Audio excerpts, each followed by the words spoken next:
Salut à toi, on va pas mal s'amuser aujourd'hui je pense. On va parler d'Harry Potter avec un épisode un peu particulier qui m'a été inspiré par Bryan Johnson. On va voir ensemble ce que la sagesse d'Harry Potter et donc de J.K. Rowling peut nous apporter pour nous aider à gérer les moments difficiles dans notre vie où on peut être marqué par exemple par une grosse phase de déprime. C'est assez marrant pour moi de faire ça parce que tu le sais peut-être, je suis un grand fan d'Harry Potter, j'ai grandi avec lui. Malheureusement à 11 ans j'ai pas reçu ma lettre pour Poudlard donc je suis resté comme certains d'entre vous, j'imagine, un vrai moldu. Mais on va quand même parler dans un langage de sorcier, on va parler des détraqueurs. Reste bien avec moi, je pense que ça va te plaire. Donc de quoi on parle? On fait la connaissance des détraqueurs pour la première fois dans le 3e épisode de la saga, le prisonnier d'Azkaban. Ce sont des créatures des ténèbres assez horribles qui se nourrissent de la joie humaine. Quand tu as un détraqueur qui arrive dans le coin, tu as tout qui se refroidit autour de toi et voilà, on s'empare de désespoir et de tristesse. Et s'ils sont vraiment chauds et qu'ils ont vraiment envie de s'en prendre à toi, ils vont venir aspirer ton âme et tu vas te retrouver dans une sorte d'état végétatif irréversible.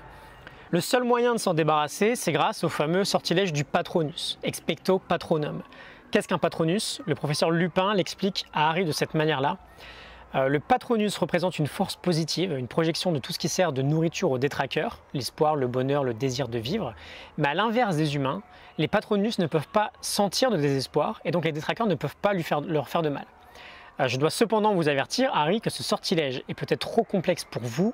De nombreux sorciers hautement qualifiés ont des difficultés à le mettre en pratique. Et quand Harry lui demande à quoi ressemble un Patronus, Lupin répond « Chacun est unique, il change de forme selon les sorciers qu'ils font apparaître. » Et comment on le fait apparaître? En prononçant une incantation qui ne produira son effet que si vous vous concentrez de toutes vos forces sur des souvenirs particulièrement heureux. Alors, pourquoi je te raconte tout ça? On vient de voir que les détraqueurs se nourrissaient de la joie humaine, de l'espoir, du bonheur, du désir de vivre.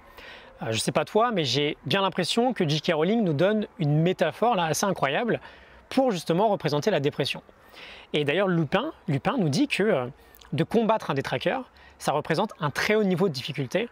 Et là encore, on le sait tous, c'est pas facile de sortir de ces phases de grosse déprime. Et comment on les combat? Avec une incantation, en se concentrant sur un souvenir très heureux de notre vie. Et Lupin insiste bien sur le travail qui doit être effectué, tant c'est un sortilège difficile à apprendre, à mettre en pratique, à maîtriser. Et donc ça me fait penser à plusieurs éléments si on en revient à la déprime. Premièrement, on veut réaliser qu'on a du boulot devant nous si on est déjà dans un état pas terrible. On en revient à Christine Neff et son travail sur l'autocompassion. On veut à la fois exprimer de la bienveillance envers nous-mêmes, mais on veut également avoir conscience de notre état et du travail qu'on doit effectuer. Ensuite, on veut renforcer nos fondamentaux. Bien bouger, bien manger, bien dormir. Je te l'avais dit, je mets ma main à couper que si tu vas pas très bien aujourd'hui, tu as un de ces 3 éléments qui n'est pas à son top. Ça demande du travail. Et enfin, on en parlait hier, on veut faire notre vaisselle. On veut avancer petit à petit vers une guérison et pour ça, on doit faire le sale boulot. La vaisselle, c'est une métaphore. On veut se demander qu'est-ce qui doit être fait dès maintenant pour qu'on avance. Et on veut le faire le plus vite possible. On pense que ce sont les émotions, je t'en ai parlé hier, qui précèdent le comportement. J'ai envie, donc je le fais. J'ai pas envie, donc je le fais pas. Mais c'est tout aussi vrai dans l'autre sens. David Reynolds nous dit que, et tous les grands coachs nous disent ça en fait, les émotions peuvent suivre le comportement. Je commence par faire et ensuite je vois comment je me sens. Et si on reprend la vaisselle, on n'a jamais envie de le faire, mais on se sent toujours bien une fois qu'on s'y est forcé et qu'on l'a faite. On en revient à notre sorcier. Le but de ce fameux sortilège, c'est de se concentrer sur un super moment pour avoir l'espoir de voir un Patronus apparaître. Et ensuite, on lui fait confiance dans l'idée qu'il va se débarrasser tout seul du détraqueur.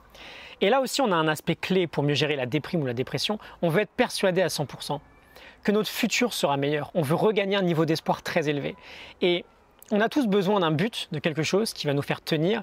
Et de la même manière que les Patronus sont tous différents pour chaque sorcier, on doit tous nous aussi trouver le truc qui va faire qu'on va avoir confiance en l'avenir, qu'on va avoir confiance dans l'idée que si on avance d'un petit pourcentage chaque jour, quand tous ces progrès vont se cumuler, tout ira bien mieux dans notre quotidien. Un dernier point, est-ce que tu te souviens ce que donne Lupin à Harry pour guérir des malaises causés par le détraqueur? Il lui donne un morceau de chocolat. Mais il précise que l'effet est passager. Et là aussi, la science est d'accord avec ça. Un peu de chocolat, ça booste notre morale. Il faut juste penser à en consommer sans trop de sucre. Donc un bon chocolat très noir de préférence. Et si c'est trop amer pour toi, essaye d'éduquer un peu ton palais. On est habitué au sucre, mais très vite, on peut apprécier un peu plus l'amertume du chocolat, avec un peu d'effort. Si jamais tu as des détraqueurs autour de toi en ce moment, que tout te semble vide, très froid, sans aucun goût, et que c'est pas évident de sortir de ton lit chaque matin, je sais très bien ce que c'est. J'ai fait un épisode où je te donne 10 idées pour remonter la pente. C'est un épisode qui peut également t'amener vers un cours que j'ai créé pour t'aider à t'en sortir. Il y a des conditions spéciales pour accéder à ce cours jusqu'à ce soir minuit. Donc dépêche-toi d'aller voir ça si jamais ça t'intéresse. J'espère que ça t'a inspiré. N'hésite pas à partager à quelqu'un à qui ça pourra parler.